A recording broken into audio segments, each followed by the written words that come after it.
आज हम लोग समझने वाले हैं कि विंट वेल्थ जैसे प्लेटफॉर्म के जरिए कॉर्पोरेट बॉन्ड्स में आखिर इन्वेस्ट किया कैसे जाता है। तो चलिए बिना देर किए शुरू करते हैं। तो क्या 9 से 12% का फिक्स रिटर्न चाहिए? देखिए, अगर कोई फिक्स डिपॉजिट्स जैसे ट्रेडिशनल ऑप्शन से ज़्यादा रिटर्न ढूंढ रहा है तो ये सवाल बिल्कुल ध्यान खींचता है।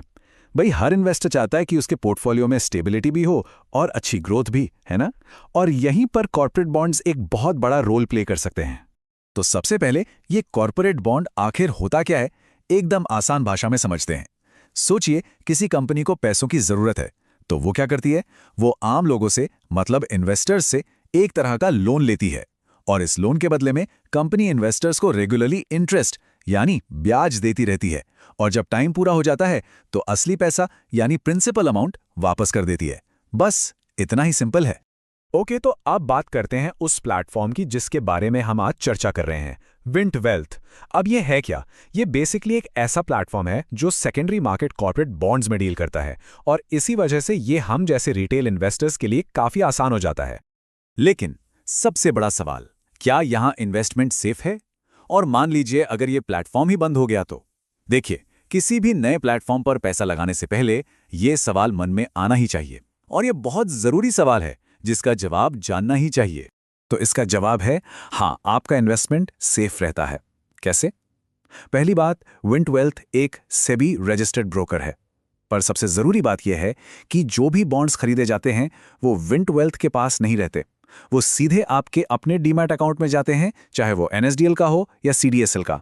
अब इसका सीधा सा मतलब ये हुआ कि कल को अगर प्लेटफॉर्म को कुछ हो भी जाए, वो बंद भी हो जाए, तो भी आपकी सिक्योरिटीज आपके डीमैट अकाउंट में एकदम सेफ हैं।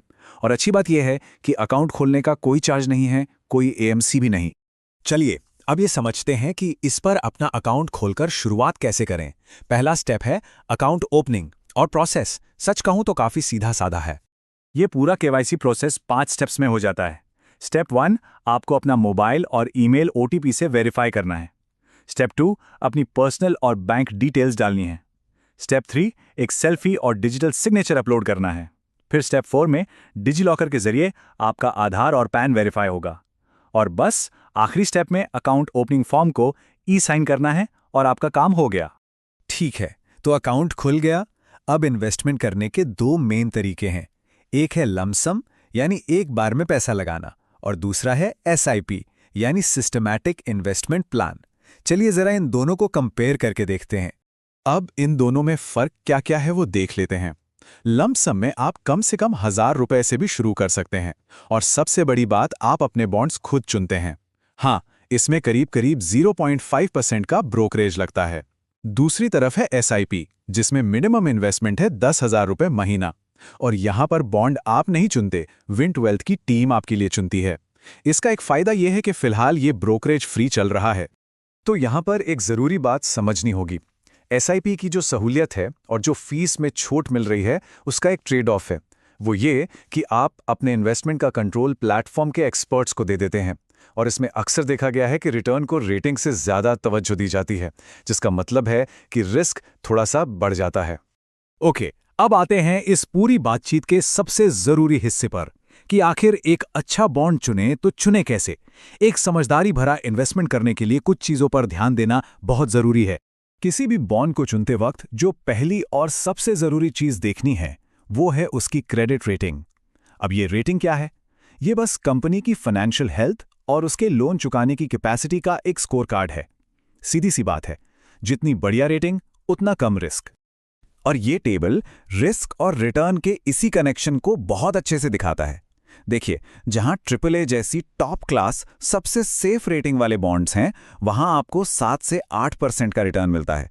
और जैसे जैसे आप नीचे आते हैं, मान लीजिए BBB रेटिंग पर, जो कि मीडियम रिस्क वाला है, तो वहां रिटर्न बढ़कर 11-12% या उससे भी ज्यादा हो सकता है। अच्छा, सिर्फ रेटिंग ही नहीं, 2 और चीजें हैं जिनका ख्याल रखना चाहिए। पहला है सिक्योरिटी कवर।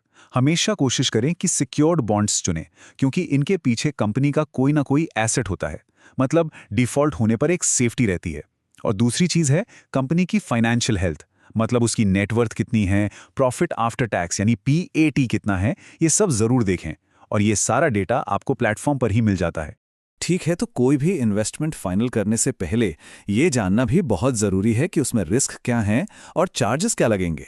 तो चलिए एक नज़र इस पर भी डाल लेते हैं। तो देखिए, यहाँ दो अलग अलग चीज़ें हैं। एक तरफ हैं रिस्क्स, जैसे कि डिफ़ॉल्ट रिस्क, मतलब हो सकता है कंपनी पैसा ही न चुका पाए, जैसे DHFL या फ्यूचर ग्रुप के केस में हुआ। या फिर लिक्विडिटी रिस्क, मतलब ज़रूरत पड़ने पर आप शायद बॉन्ड को तुरंत बेच ना पाएं। और दूसरी तरफ हैं चार्जेस, जैसे कि ब्रोकरेज फीस या कुछ बॉन्ड्स पर सेलर प्रीमियम जैसे छोटे मोटे चार्ज। और हाँ, टैक्सेशन को भी मत भूलिएगा।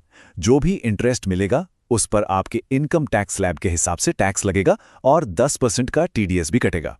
तो इस सारी जानकारी के बाद सवाल वापस वहीं आ जाता है, क्या कॉर्पोरेट बॉन्ड्स किसी के भी पोर्टफोलियो के लिए एक सही चॉइस है? देखिए, इसका जवाब हर किसी के लिए अलग होगा। ये एक पर्सनल फैसला है जो किसी को भी अपने फाइनेंशियल गोल्स और रिस्क लेने की अपनी क्षमता को देखकर ही लेना चाहिए।